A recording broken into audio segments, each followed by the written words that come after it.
네, 안녕하세요. 해커스 한국사 안지영입니다. 해커스 한국사 능력 검정 시험 시대별 기출문제풀이 심화편 진행하고 있습니다. 네, 일제강점기 파트 지금 진행하고 있는데 따로 일제강점기 1910년대에서 20년대로 넘어가는 사이에 3.1운동과 대한민국 임시정부라는 파트가 따로 들어가 있습니다. 너무 중요한 부분이기 때문에 그런데 1910년대에서 20년대로 넘어갈 때 통치 방식이 바뀌게 돼요. 이 바뀌게 되는 원인이 되는 사건이 바로 3.1운동이고 우리나라 독립운동에서 매우 중요하게 평가가 되는 대한민국 임시정부가 요 3.1운동의 결과로 만들어지게 됩니다. 너무 중요하기 때문에 이 부분의 인과관계는 같이 좀 기억을 꼭 해두도록 할게요. 1번부터 문제 풀어보겠습니다. 다음 자료가 발표된 이후에 사실로 옳은 것은 요거 뒤에 걸로 옳은 거를 보는 거네요. 맞는 거. 조선 청년 독립단은 우리 2천만의 민족을 대표해서 정의와 자유를 쟁취한 세계 모든 나라 앞에서 독립을 성취할 것을 선언한다. 누가 하는 거냐면 조선 청년 독립단이 지금 이거를 한대요. 그리고 쭉 보니까 우리 민족은 정당한 방법으로 우리 민족의 자유를 추구할 것이나 만일 이번에 성공하지 못하면 우리 민족은 생존의 권리를 위하여 온갖 자유행동을 취하여 최후의 1인까지 자유를 위해 뜨거운 피를 흘릴 것이니 일본이 만일 우리 민족의 정당한 요구에 불응한다면 우리는 일본에 대해서 영원한 혈전을 선포하노라. 제1본 동경 조선 청년 독립단 대표 11인 제1본 동경이라고 돼 있죠. 지금 일본에 있는 겁니다. 일본에 있었던 특히 도쿄에 있었던 유학생들이죠. 조선인 유학생들이 모여가지고 지금 이 선언을 하는 거예요. 이 선언문이 28 독립선언서라고 불리는 겁니다. 여기에 영향을 받아가지고 3.1 운동이 발생을 하게 되는 거죠. 자, 그러면 이 자료가 발표된 이후의 사실로 맞는 거 골라볼게요. 이거 1919년 그리고 1919년의 2월 달의 일입니다. 2월 달의 일이에요. 박상진 등이 대한광복회를 결성하는 것은 1915년의 일입니다. 1915년에 일어나는 거니까 이후가 아니라 이전이겠죠? 아니네요. 황성신문에 시일야 방성대곡이 게재되었다. 이거 장지연이 쓴 거잖아요. 이거 왜 쓴 거예요? 이 황성신문에 요거 실린 거는 을사늑약 때문입니다. 을사늑약을 비통해하고 개탄하는 내용의 논설이 실리게 된 거니까 이거는 1905년이라고 할 수가 있겠죠. 1905년 그 시점이니까 요것도 해당 사항이 없고 이전 시기네요. 독립협회가 중심이 되어서 독립문을 건립하는 건 연도를 몰라도 아니라고 제외할 수 있겠죠. 요거는 아직 대한제국이 존재했었던 시기인데 지금 요거는 우리가 완전히 망하고 나서 이제 일제강점기에 넘어선 시점이니까 이것도 아니에요. 고종의 밀지를 받아서 독립의군부가 조직이 되는 시점은 1912년이에요. 우리나라 완전 망하고 나서 얼마 안 있어서 고종의 밀지로 임병찬이라는 사람이 요거를 조직을 하게 됩니다. 1번, 2번, 3번, 4번이 지금 다 아니네요. 민족대표 33인이 이 33인의 명의로 독립선언서가 발표가 됩니다. 이게 이제 3.1 운동의 기폭제가 되는 거죠. 요거는 기미 독립선언서라고 하는 게 있는데 자, 5번이 요거 이후에 벌어진 일이 되겠죠. 1번에 5번으로 답을 찾겠습니다.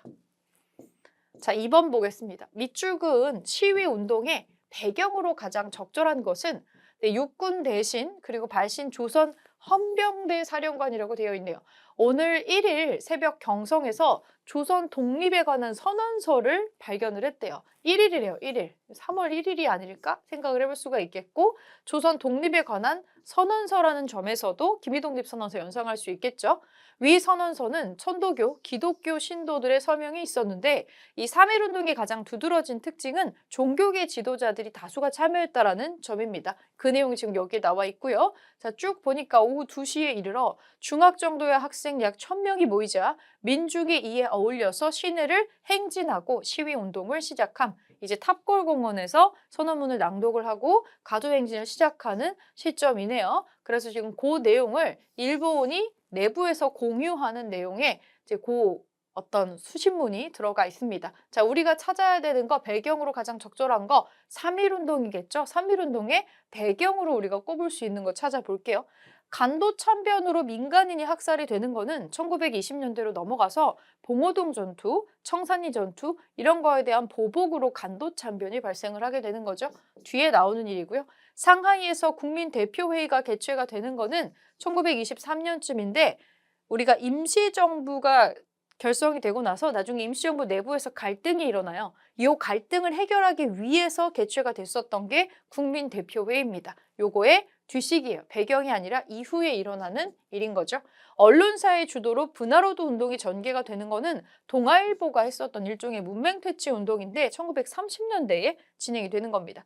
조선노동총동맹과 조선농민총동맹이 결성이 되었다. 문화통치 시기로 넘어가서 만들어지는 거니까 이것도 제외할게요. 도쿄 유학생들을 중심으로 28 독립선언서가 발표가 되어서 3.1운동이 생기게 되는 거죠. 앞에 1번이랑 연결이 되는 문제였습니다. 5번으로 정답을 찾아주시면 됩니다. 자, 3번 볼게요. 빈출 마크 붙어 있네요.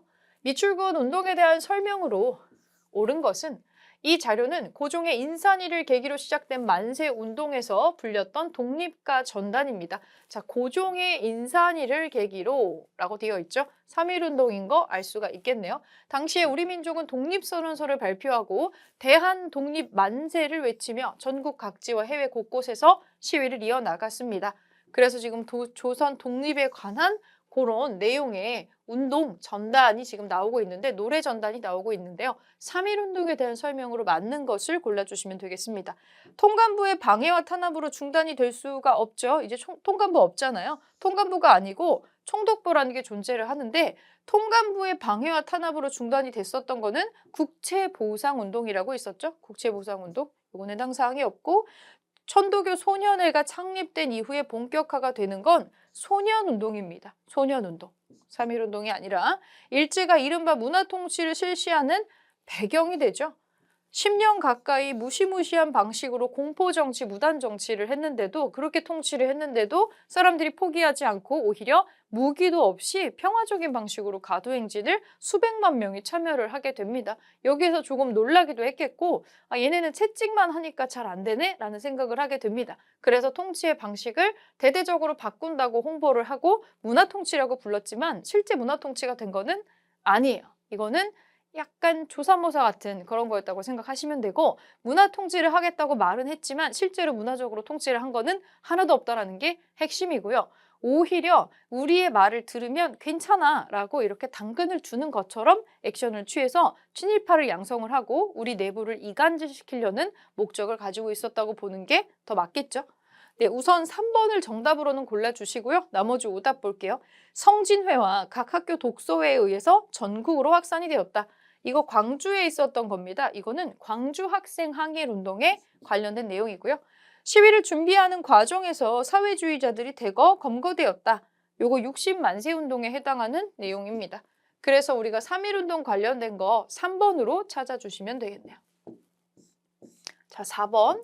다음 자료에 나타난 민족운동에 대한 설명으로 옳지 않은 것은 한국인들이 독립선언을 하다 집회에 참가한 수천 명이 체포, 일본 당국은 고종의 장례식을 계기로 문제가 발생할 것으로 예상하고 많은 헌병을 서울로 집결시켰다. 전국의 모든 도시와 마을에서 독립을 위한 행진과 시위가 일어났다. 일본 측은 당황했지만 곧 재정비하여 강력하고 신속한 진압에 나섰다. 그 결과 수천 명의 시위대가 체포되었지만 일본 측의 보고서대에는 수백 명으로 축소되어 기록이 되어 있다. 3.1운동이잖아요. 3.1운동. 이 3.1운동에 대한 설명으로 맞지 않는 거를 골라주는 문제네요. 중국의 5.4운동에 영향을 주었습니다. 5.4운동에 영향을 주었고요. 대한민국 임시정부 수립에 계기가 되는 핵심 사건이었고요. 신간회에서 조사단을 파견해서 지원하지는 않았죠. 신간회는 1920년대가 돼야 만들어지는 그런 단체고요. 여기에서 진상조사단을 파견을 해서 지원한 거는 광주 학생 항일운동이 되겠습니다. 3번 틀렸죠? 3번으로 찾을게요. 국외로도 확산이 되어서 필라델피아에서 한인 자유대회가 열렸고요. 평화적인 만세운동에서 나중에 무장투쟁 사례가 조금씩 늘어나기 시작은 합니다. 왜냐하면 우리가 무력으로 진압을 당했기 때문입니다. 대표적으로 수원 같은 장소에서 아주 혹독한 처벌 같은 게 있었죠. 제합리 사건 같은 거 일어나고. 자, 4번에 3번으로 골라주시면 됩니다. 네, 5번 보겠습니다. 여기에 빈출 마크가 붙어 있네요. 가 정부의 활동에 대한 설명으로 옳은 것은 도내 관공서의 조선인 관리, 기타 조선인 부호 등에게 빈번하게 불온 문서를 배부하는 자가 있어서 수사한 결과 이 땡땡의 소행으로 판명이 되어서 그의 체포에 노력하고 있다.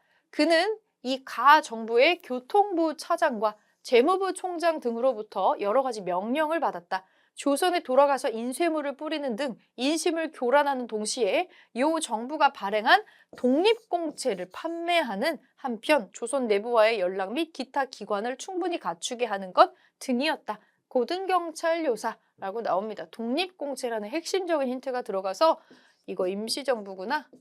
대한민국 임시정부에 대한 거라는 거 볼 수가 있습니다. 자, 임정의 활동으로 옳은 거. 무장투쟁을 위해서 중광단을 결성을 하는 거는 대종교에서 하는 겁니다. 대종교. 요 중광단이 나중에 북로군정서가 또 되죠. 민족교육을 위해서 서전서수구 설립하는 거 이상소리 하는 거죠. 북간도에서 요거 만들었었고요. 독립군 양성을 위해서 신흥 강습소를 세우는 거 이거는 신민회가 하는 활동입니다. 신민회가 하는 거고 외교 활동을 위해서 구미위원부를 설치하는 거 이런 외교 독립운동을 하기 위해서 상해를 임시정부 청사 자리로 골랐었던 거죠. 4번이 맞는 얘기고요. 농촌의 계몽을 위해서 분화로드 운동을 전개하는 거는 동아일보에서 하는 겁니다. 1930년대에 진행이 되는 운동이죠. 그래서 우리가 찾을 수 있는 거는 4번입니다. 네, 6번 볼게요. 가에 대한 설명으로 옳지 않은 것은 네, 윤현진이라는 사람에 대한 내용이 나오고 있습니다. 옳지 않은 것을 골라볼게요.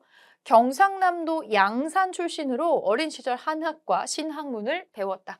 3.1운동 직후에 상해로 망명을 해서 어디에 참여를 했겠어요? 3.1운동 직후에 상해에 갔다면 임정이죠. 임시정부가 상해에 자리를 잡기 전에는 상해에 한국 사람 별로 없었습니다. 1000명도 안 됐다고 되고 있거든요. 실제로 사람들 많이 있었던 데가 저기 연해주나 이런 쪽에 거의 10,000명 가까이 사람들이 이주한 사람도 많고 그렇게 들어가 있었는데 상해 지역은 임시정부가 자리를 잡으면서 우리나라 사람들이 대거 이동을 또 하게 되는 그런 장소입니다. 또 여기 임시정부에서 이 사람이 재무차장을 맡아서 재정 문제를 해결하려고 주력을 했다라고 되어 있고요.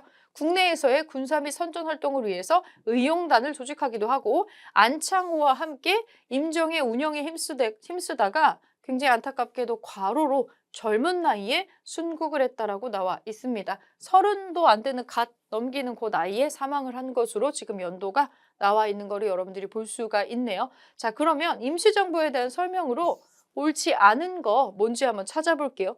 구미위원부를 설치를 해서 외교 활동을 추진을 하죠. 요게 초반 주력 활동이었으니까 요거는 맞는 거. 한인 애국단을 조직을 해서 의열투쟁을 전개하였다. 뭔가 리프레시를 주기 위해서 1930년대로 넘어갔을 때 김구가 한인 애국단을 조직을 해서 의열투쟁을 하죠. 이봉창과 윤봉기를 필두로 이 작업을 진행을 해갑니다. 자, 3번 일용양행의 교통국을 설치를 해서 국내와 연락하는 수단으로 씁니다. 요것도 맞는 얘기네요. 요것도 맞는 얘기고요. 자, 4번 임시사료 편찬회를 두어서 한일 관계 사료집을 간행을 하더라. 이것도 외교적인 거랑 좀 비슷해요. 왜 우리가 일본이랑 이런 관계가 되었고 일본이 그동안 우리하고 어떤 관계를 맺어왔는지를 역사적인 자료를 모아가지고 외교적인 근거 자료로 정리를 먼저 한 겁니다. 그런 것들을 좀 하고 있고요. 맞는 얘기고. 자, 5번 태극서관을 설립을 해서 조선 광문회에서 발간한 서적을 보급하였다. 태극서관. 이거 신민회가 하는 겁니다. 5번이 아닌 내용이네요. 5번으로 답을 찾아주시면 되겠습니다.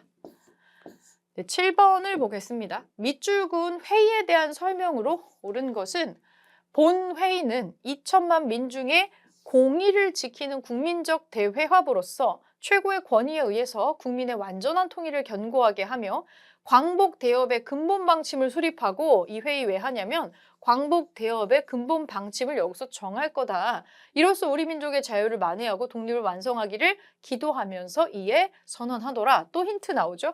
3.1 운동으로서 우리 민족의 정신적인 통일은 이미 표명되었다. 그 이후에 진행이 된 회의라는 거겠죠.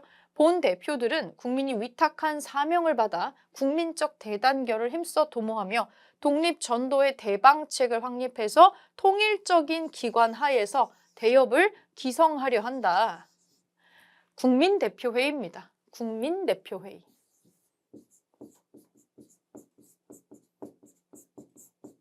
이게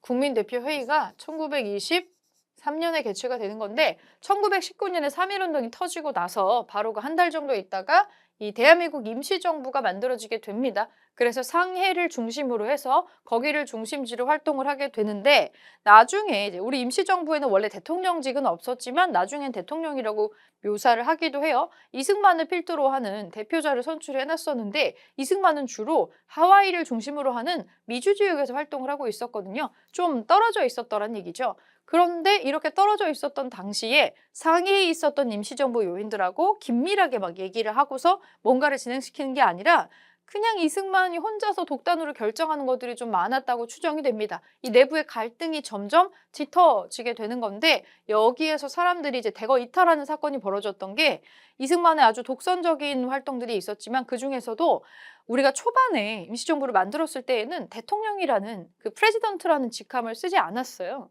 그런데 아무도 이 체제를 이렇게 하기로 결정도 안 했고 동의를 구하지도 않은 상태에서 이승만이 누군가에게 이제 공문을 보내거나 자기 자신을 소개할 때 계속 프레지던트 리라고 소개를 하기 시작을 했던 거예요. 이게 좀 문제가 됩니다. 이게 문제가 돼서 사람들이 이러면 안 되는 거 아니냐, 그러지 말라고 얘기를 좀 해야겠다라고 이제 이승만에게 얘기를 해요. 그래서 중간에 중재자 역할을 맡았었던 게 안창호 선생이 중재자 역할을 맡아서 그렇게 하지 마셔라 라고 얘기를 했는데 그때 그 이승만이 뭐라고 답장을 보냈냐면 나는 이미 다른 나라에 보내는 공식적인 문서에 전부 다 프레지던트 리라고 나를 소개를 했고 그렇게 서명을 했다. 그런데 이제 와서 내가 대통령이 아니라는 얘기를 하면 이게 단순히 나 혼자 창피하고 끝난 문제가 아니라 우리를 얼마나 체제도 없고 체계도 없고 얼마나 시스템도 없는 그런 걸로 보겠냐? 이거는 임시정부 전체의 권위가 떨어지고 신빙성이 결여되는 일이니까 그냥 프레지던트라고 계속 쓸 거다. 앞으로 이 문제에 대해서 더 거론하지 말아라라고 얘기를 합니다. 결국에 중재가 실패를 하게 되고요. 여기에서 삐그덕거리기 시작을 하다가 나중에 무슨 문제가 들통이 났냐면 난리가 났어요. 뭐라고 되냐면 나중에 이승만이 아무한테도 동의를 구하지 않은 상태에서 그 미국의 편지를 개별적으로 보낸 게 나중에 공개가 되게 되는데 이제 우리가 독립이 될 때까지 미국이나 유엔을 필두로 해서 우리를 조선을 위임 통치를 해달라라는 편지를 보낸 게 나중에 드러나게 돼요. 물론 이 요구를 미국이 전혀 무응답으로 그냥 무시하면서 그냥 흐지부지 되기는 했지만 이런 거를 했다는 것 자체가 위임 통치가 말이 위임 통치지. 지금 우리 남한테 나라를 뺏겨가지고 식민 통치를 당하고 있는데 식민 통치하고 위임 통치를 놓고 봤을 때 주체가 우리가 아니라는 건 똑같잖아요. 그러면 어떤 면에서는 아니 여기를 피하려고 다른 데다가 나라를 갖다 받죠? 이거나 마찬가지거든요. 안 그래도 임시정부의 운영에 불만이 많았던 여러 사람들이 있었는데 이 문제로 빵 터지게 되고요. 굉장히 많은 다툼이 벌어지게 됩니다. 그래도 매우 많은 독립운동가들이 그래도 임시정부는 필요하다. 그래도 머리는 하나로 있어야 된다라고 생각을 해서 어떻게든 의견 차이를 좁혀보려고 이런 국민대표회의까지 진행을 하게 되더라는 거예요. 실제로 이 회의 자체를 했던 거는 95년도쯤으로 생각을 해주시면 되고요. 1923년쯤에 이제 여기에 대한 어떤 내용, 이 이승만이 했었던 어떤 여러 가지 것들이 수면 위로 좀 들어간다라고 보시면 될 것 같아요. 여기에서 이 회의에 대한 설명으로 맞는 거를 좀 골라보자면 창조파와 개조파가 대립을 하였다. 요게 맞는 답이 되겠습니다. 왜냐면 이게 무슨 소리냐면 임시정부 자체에 사람들이 상당히 불신을 갖게 돼요. 그래서 됐고 임시정부 지금 안 될 것 같다. 그냥 아예 새로 만들자 하는 사람들이 창조파고요. 아니 그냥 좀 안 좋은 부분만 고쳐가지고 같이 이렇게 수정해서 그렇게 가보자라고 하는 게 개조파가 되는데 의견을 좁힐 수가 없었어요. 이때 굉장히 많은 독립운동가들이 임시정부를 이탈을 하게 됩니다. 이때 임시정부라는 거는 반드시 필요하다라고 하면서 바짓가랑이를 붙들고 끝까지 이거를 운영하려고 하고 노력했었던 사람이 안창호 선생이나 이제 김구 선생이 있다고 생각해 주시면 될 것 같고요. 자, 대일선전 성명서를 공표하는 거는 나중에 임시정부가 1941년에 이제 태평양 전쟁 같은 거 나기 시작했을 때 우리도 요거를 공표를 하는 거죠. 그러니까 국민대표회의는 20년대 거니까 40년대에 발표가 되는 대일선전 성명서는 연결이 될 수가 없는 거죠. 요거는 아니고 삼균주의를 기초로 하는 건국 강령이 발표된 시점도 1941년, 똑같이 40년대입니다. 파리 강화회의에 김규식을 파견할 것을 결정하는 거 신한청년당의 회의에서 결정이 되는 얘기고요. 지청천을 사령관으로 하는 한국 광복군이 조직이 되는 것도 1940년대가 넘어야 됩니다. 충칭의 임시정부 밑에서 이게 설정이 되니까요. 그래서 요 국민대표회의에 대한 설명으로는 1번을 골라주시면 되겠습니다. 네, 마지막 8번 내용을 한번 볼 건데 8번. 자, 대한민국 임시정부 공보 제42호 이렇게 나오는데 저기 위에 국민대표회의가 23년쯤에 있었고요. 23년에 회의를 하고 나서 25년에 이제 요 공보가 발표가 되어요. 여기 공보에서 가장 눈에 띄는 단어를 찾아보자면 탄핵이라는 글자가 지금 보일 텐데 자, 요게 발표가 된 이후에 대한민국 임시정부의 활동으로 맞는 것을 지금 골라보시는 거예요. 자, 임시의정원에서 임시정부의 대통령 이승만 각하를 임시헌법 제21조 제14항에 의해서 탄핵을 하고 심판에 회부한다. 그래서 이승만 각하를 심판 면직됩니다. 면직. 그래서 다시 임시정부 대통령 박은식으로 선거에서 2대 대통령으로 한다. 이런 모습이 지금 나오고 있습니다. 자, 임시정부의 활동으로 옳은 거 골라볼게요. 삼균주의를 바탕으로 건국 강령을 발표하는 거 이거 40년대로 넘어가면 하는 활동이라고 했었죠. 이게 20년대니까 이거는 40년대로 넘어가서 요거는 뒤에 나올 수 있는 활동인 거는 맞겠죠? 1번으로 일단 답은 좀 체크를 하시고 무장투쟁을 위해서 육군 주만 참의부를 조직을 하였다. 이거는 1920년대 초반에 벌어지는 일입니다. 이 공보가 발표되기 이전 시기이기 때문에 이후로 들어갈 수가 없겠고요. 독립군 비행사 양성을 위해서 한인 비행학교를 설립하는 거 1920년의 일입니다. 이것도 이 공보 발표 이전의 일이고 국민대표회의를 개최를 해서 독립운동의 방향을 논의하는 거 바로 우리가 앞선 문제에서 봤던 건데 이게 1923년도의 일입니다. 그리고 1925년에 요 공보를 발표를 이렇게 하게 되는 거죠. 자, 5번 파리 강화회의의 대표단을 파견을 해서 외교 활동을 전개하는 거는 1919년에 이제 신한청년당에서 하는 거죠. 이때 파견된 사람이 김규식이라는 사람입니다. 그래서 8번에는 1번으로 문제를 찾아보시면 되겠고요.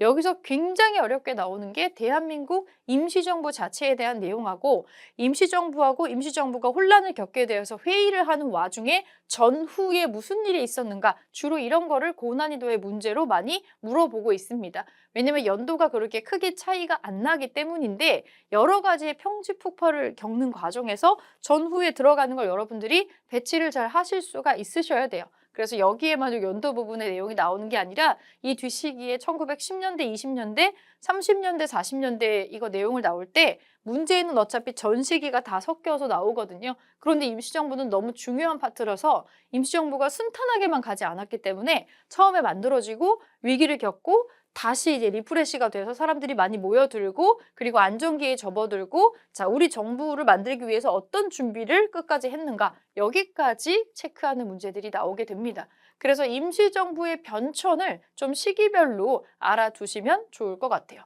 네, 8번까지 문제 정리하고요. 여기서 마무리하겠습니다.